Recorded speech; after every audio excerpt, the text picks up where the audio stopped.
Welcome, everybody. My name is Geoff Green. I'm going to be your host today for the January 2022 Housing Market Update. Thanks for joining us, where each month we take this very convoluted, complicated topic of the housing market update and everything that's going on, and we try to boil it down into some very simple thoughts and concepts that can help you understand what's really going on and how that might impact the value of your home or your ability to buy a home, and so on and so forth. So let's get right into it. So I want to start out with this quote because I think it really kind of sums everything up. But it's possible that rising mortgage rates, right, which we're seeing, that it will slow the housing market, or that the Fed might raise rates sooner than expected due to inflation. But I believe the one thing is certain: inventory will tell the tale. And I agree with that. That's from Bill McBride, founder of Calculated Risk. So the bottom line is housing inventory is a real problem. It's at an all-time low all around the country.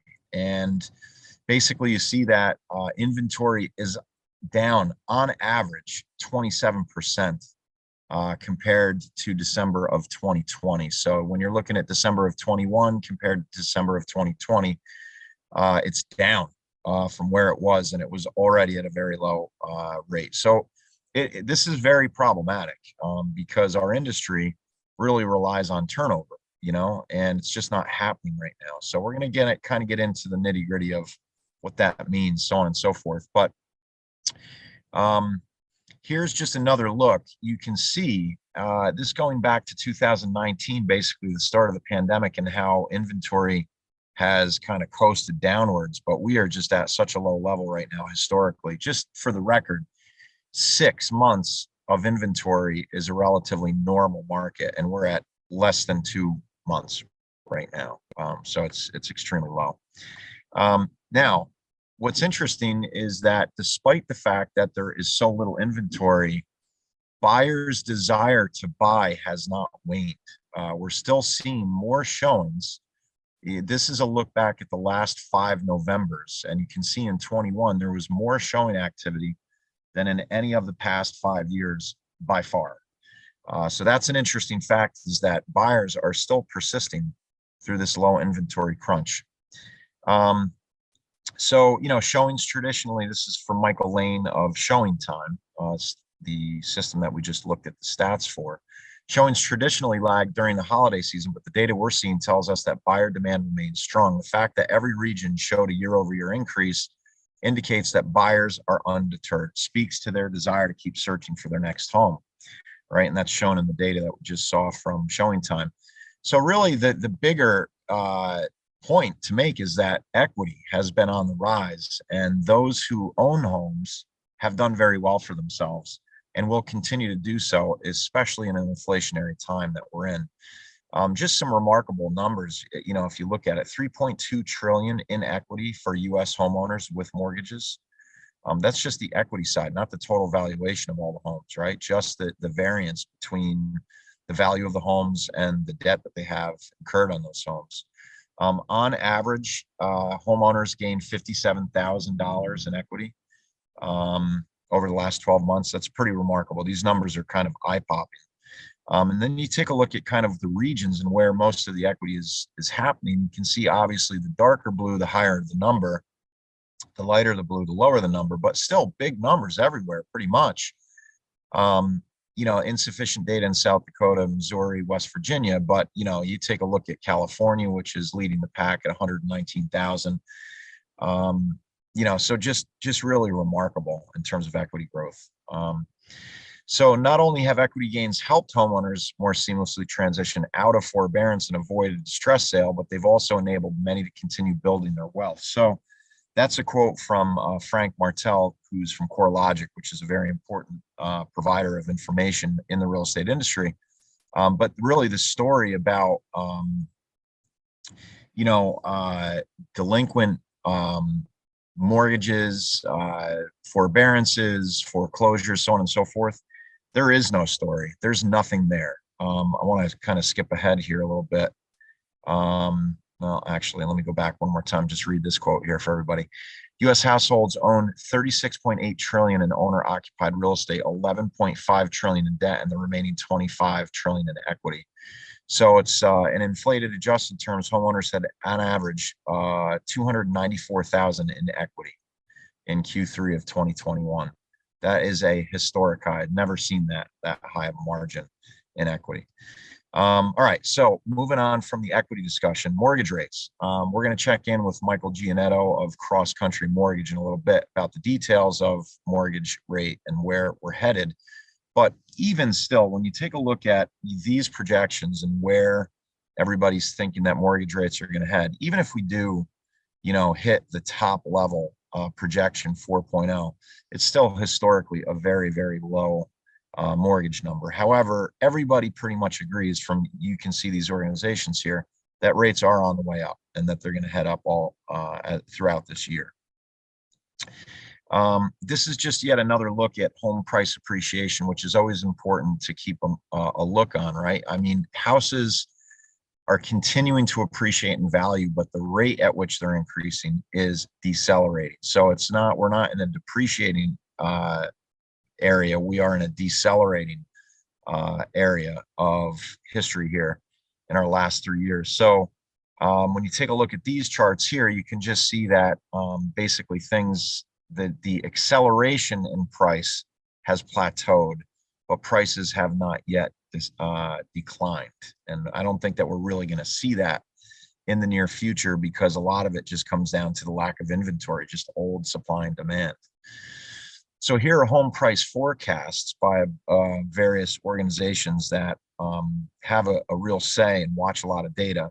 The average of all forecasts is 5.2%, which I'm willing to bet that's going to be low. I think by the end of the year, we're going to see a 6 or 7% type of appreciation nationally in the United States of America. There's just not enough inventory, so that the prices have nowhere to go but up as buyers continue to compete for it. So overall, this is a quote from May Claire Bolton Smith of CoreLogic. So overall, I do think that 22 will be another strong year for housing. I agree with that as well, albeit a little bit higher mortgage rates. And we do think home sales will continue to rise and actually reach a 16-year high in 22. That I'm not sure I agree with, because inventory is so low. And it's just, that the builders are not necessarily cranking out new homes at the rate that they would need to compete. So unless people come out of the woodworks and start to list their homes for sale, it's going to be hard to keep pace with these production numbers that we've had. So here's some other things that I wanted everybody to keep an eye on, because in my opinion, you start to think like, all right, what's happened over the last 2 years? We've had this massive increase in the real estate market. And in my opinion, basically what happened was we already had a very strong marketplace pre-pandemic. Okay. And the reason why that is because we had a 9-year period of a very down market, if you will. And a lot of people just did not move. So there was pent up demand of people not moving. But then there's also a population growth brewing, right? Where you see Gen Z, which are people basically in their late 20s. If you look at this chart, it's just so interesting to look, right? This shows you males on the left, female on the right, and the total population of those different age groups. And you see the largest population is right here in this range, 20 to 30. Those are the young professionals, that have been living at home, but now they're making money. Inflation's on the rise. They're making better money because, the job market has been so hot, and they want to buy homes. And that's basically what's been happening. And then you couple that with the fact that people have been moving out of the cities in droves because of the pandemic. It just put a tremendous amount of pressure on everything outside of the metropolitan areas and created this wave of buyers. Now, what's interesting, because in my estimation, the movement back into the cities, I think, is a major factor in what's going to happen here with the housing market in general. And this was some interesting information I picked up last night by UBS. So permanent moves to cities are up. You can see these lines here. This is the city movement, the blue line. You can see back in February of 2020 that people moved out, right? Then they came back and they moved out, and there's this huge trough. Look at how many people just exited the cities, and look at what happened in rural and townships and suburban. It just exploded. But now look what's happened, right? This valley that you see is gone, and it raised up and it came back down, but now it's starting to go back. And you can also see people are moving back out of the suburbs and the townships and rural places. Here's one more chart on that same idea, is that temporary moves out of the cities are back to normal, right? So you saw that there were a lot of temporary moves, and then it kind of evened out, and now it's back to a normal pace. So it is my prediction, because we in the New York area very much saw this same thing happen right around 9/11, where people just got out of the city because of that traumatic event. And they came up to the suburbs, the northerly suburbs of New York, but a lot of them moved back down to the city once they realized how hard the commute was, how difficult it is to maintain a house and do all these things, but also keep your career in place in these metropolitan areas. So I predict that a lot of people are going to move back into the cities, or already have. Now they have a lot of these second homes in these suburbs and rural areas that over the course of time, they're not going to hang on to. And that's going to be kind of the shadow inventory that we're not seeing right now, and it will come back. I can guarantee it, and that's going to happen all across the country. So that will ultimately bring more inventory back, and that will be the time when prices perhaps start to decline a little bit. So we'll see how that goes. We'll keep an eye on that to the best of our ability. So I always like to take a look at just some national data sets, and we bring this to you every month. This pink line here is 21. So you can see it's holding up pretty well. There was quite a variance here in October, came back pretty well in November. So the number of sales still, again, buyer demand is still there. That's basically what it's telling us. Average home price, you can see, right? The variance between the years is getting closer. The variance is not so great. So we're seeing a tightening it's a deceleration of prices, not a decrease in prices, but deceleration. And then months of inventory, you can see how tight it is. It was actually rising up here a little bit, but nope, back down to even in November. And next month, we'll bring to you the December numbers as well. Okay, so just some housekeeping, and then we're going to get to our panel. So the next housing market update is Tuesday, February 15th at noon. You can always stay updated at hmupdate.com. And a thank you to our sponsor, NewOp, the Business Opportunity Exchange. If you're a real estate agent or a mortgage lender, there are live opportunities on NewOp right now. You should check it out, newop.com. Sign up for immediate notifications. Okay, so let's join our panel. We've got Michael Giannetto from CrossCountry Mortgage. We've got Kristi Anderson from Green Team New Jersey Realty, and Terry Gavan from Green Team New York Realty. One of our consummate watchers and fans of the housing market update, Terry Gavan. She's a, how should we say, Terry? I don't want to disparage you in any way, shape, or form, but she's a very experienced realtor for many years in the industry. So welcome, everybody. Go ahead and unmute your mics. So Kristi, your mic is unmuted there. Terry, I see you're unmuted there too. Thoughts on everything? Any just random thoughts that you have on the information that was just presented? I have specific questions. Yes, can you hear me? Yeah, gotcha, Terry, go ahead. Yes, I agree with the rates. They're definitely going up slowly, but historically they are still low. And I tell buyers, it's still very affordable to buy. It's a great time to buy. If you remember back in the day, as many of us do, these rates are dirt low. It's so cheap to borrow money right now. And I don't totally agree, and I know you've been saying that people are feeling they're going back to the cities to work permanently, and they're going to eventually, not want to hang on. I think people are concerned. There definitely is the persistence of buyers, still a demand, still getting multiple offers on many homes depending on the prices. But at the same time, you're seeing price reductions. So it's a weird, it's just strange. It depends on the house, the price. But I think buyers are concerned that this, return to work in the city isn't going to last again. I think they're worried about another surge of COVID. I think they're happy they have this second home now, or primary home that they come on weekends or vacations to fall back on, because they really feel there's so much uncertainty with the economy, with COVID, and also what's going on in the cities right now. So, for us, it's Manhattan, but it's the cities all over the country. And I think that is making a lot of people nervous about their kids, wanting their kids out of the cities. And I think all that considered, you're not going to see that permanent move back to the cities, even though I see your chart, honestly, that isn't going to stay the trend. Yeah, well, we'll see. I mean, I just think that inevitably what's going to happen is we will have a normalization. Life will get back to normal. I don't think that we're going to be in a pandemic forever. And, I think that, again, it's hard to maintain two places of living. You just think about cleaning it on a weekly basis, or doing the dishes and mowing the lawn and all these things, right? These little things that matter. So Kristi, what are your thoughts on that? I actually have a client that within less than a year had to sell his house that he bought here because he works for the city, and the city decided that they are not going to stay remote. Yeah. And his commute was so long that he just couldn't handle it. And do it. Yeah. Yeah. No, I mean, That's sad that he couldn't keep the house. So, yeah. But I looked at it and I got a full price offer right away. So the properties are still out there. So we definitely need more inventory. Yeah.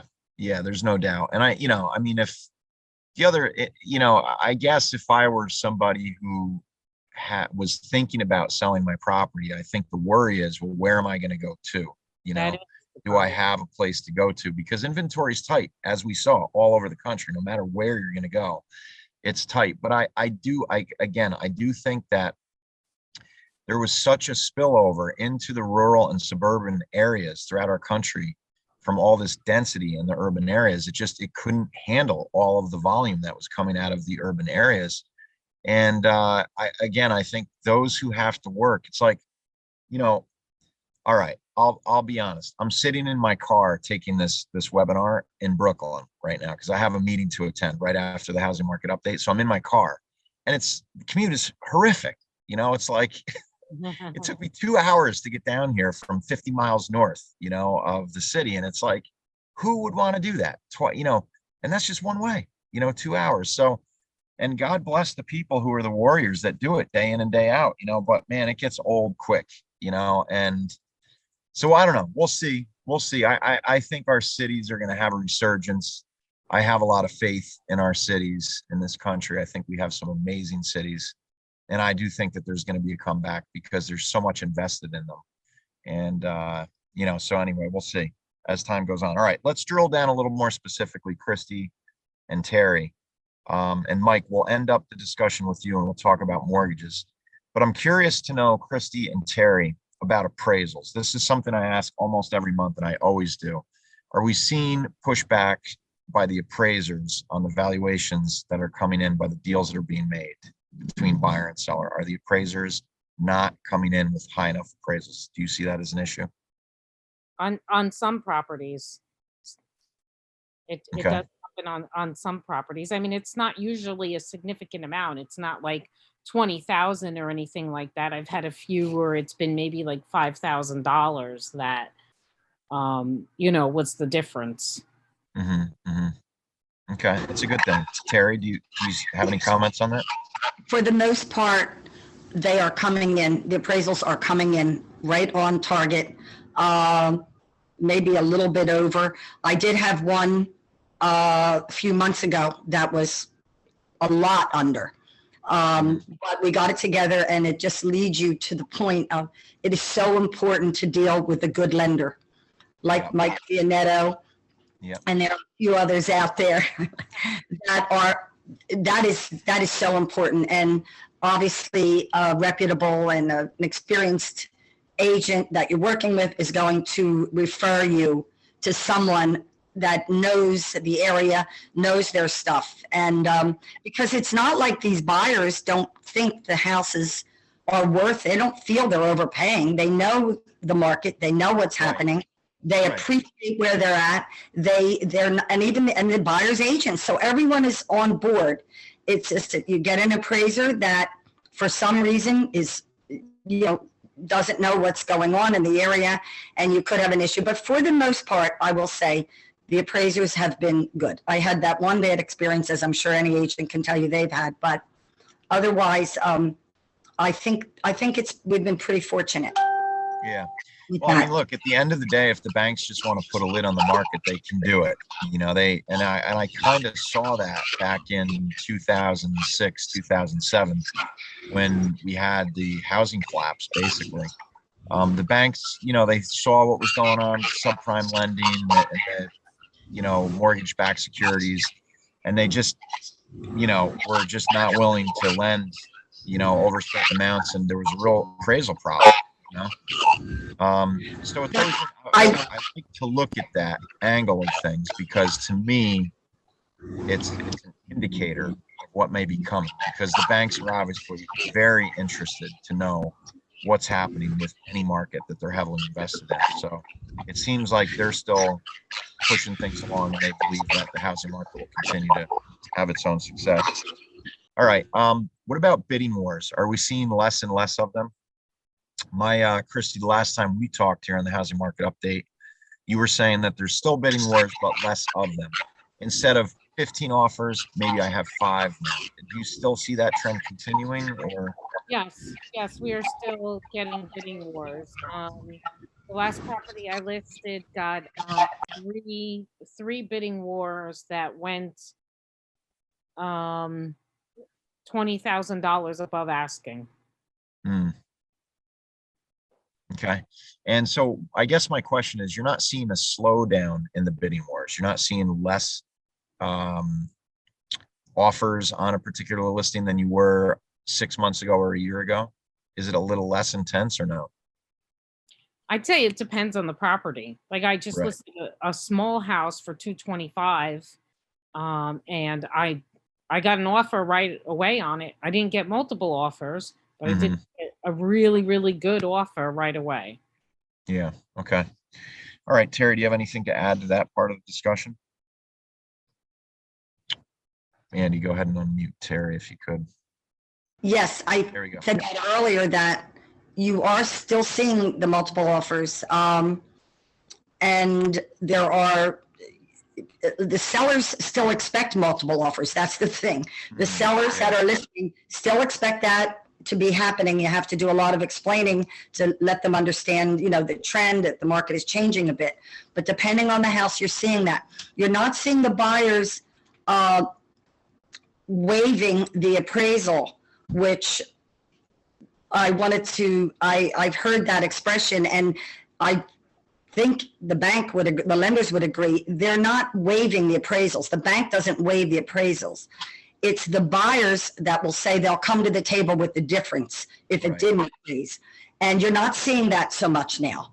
That I have seen subside, and a few lenders have said they haven't been seeing it also. I think the buyers are starting to get a little bit nervous about that. So with that, because the appraisals have been coming in, we haven't had to deal with that issue. Yeah. But I agree with Kristi, you are still seeing multiple offers. It depends on the property. Not as much as you were, I don't think. Okay, good. All right, Mike, let's transition the discussion over to mortgages. So do you agree with the information that I presented and these experts at these various organizations? Do you agree that about those rate numbers, 30-year fixed? I do. Well, first, thanks for having me. It's good to see all you guys. Happy New Year. Despite all this information, I'm looking forward to a great year this year. Yeah, I think we're all still going to have a great year. So, don't want to put it all as negative info, right? Yeah, so a lot of the statistics that you showed on screen, I agree with. Rates, yes, they're already going up. As of right now, we're getting hit again today. There's a sell-off, and the rates are going up, little by little every day. So the main piece is, I think, two things: is these changes in rates are not life-changing to most people, right? On a $300,000 loan with rates going up, 0.625%, you're talking about $100, right? People shouldn't be making their decision on buying a house over $100, right? They need to know what their budget is, but that's not groundbreaking. So as long as they understand what the impact is and you set that expectation, I think it's a lot less of a a big impact to what the information is that they're hearing and seeing, on rates going up. And listen, at the end of the day, it doesn't matter what rates are. People are going to buy houses no matter what, right? Me and my philosophical view, I don't care what they are. As long as I'm competitive, I'm always going to write mortgages and people are always going to buy houses. Yeah. Yeah. And I think it's something that just came to mind for me, Mike, as you were talking is, if you're a first time home buyer, you have got to persist. You got to keep going and get that home, because there's no better way to build wealth than to own your own home. That is a fact. Absolutely. And listen, that's the best hedge right now against in inflation. an inflationary time. That's exactly right. Absolutely. That's exactly right. And I mean, rents are just going up, up, up, up. And I mean, in many places around the country, it's cheaper to own than it is to rent. And if you're a renter and you're, in that first time buyer category, you really got to get busy and proactive in getting credit where it needs to be, saving the money for your down payment so that you can get that home. It is well worth it. And even though prices are really high and they're continuing to go up, rates are still historically very low, and if you're going to be in your house for anywhere from 6 to 10 years, you'll basically beat any cycle. You're not going to end up losing. And if you do, it won't be all that much. And here's the other kicker to it is, every time you make a mortgage payment, right, you're paying principal, which means that you're paying down your loan. So you get that money back essentially when you go to sell it.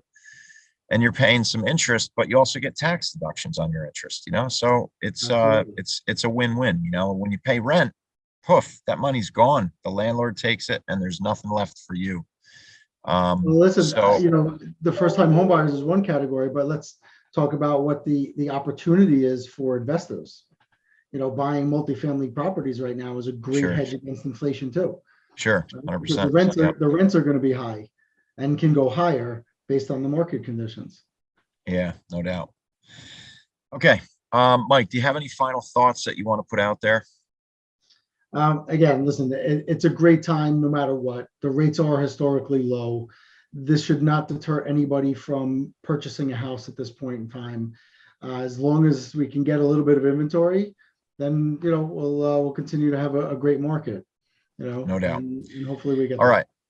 Thank you, Mike. Thank you, everybody. I want to just go ahead and screen share here real quick so that everybody can see the information, contact information for all the panelists. These are excellent people, very good professionals. I know all of them personally, high integrity. They will get the job done for you. So if you have the need for a realtor or mortgage banker, please call one of these people. They're awesome. Thank you, everybody, for being here. We'll see you next month in February.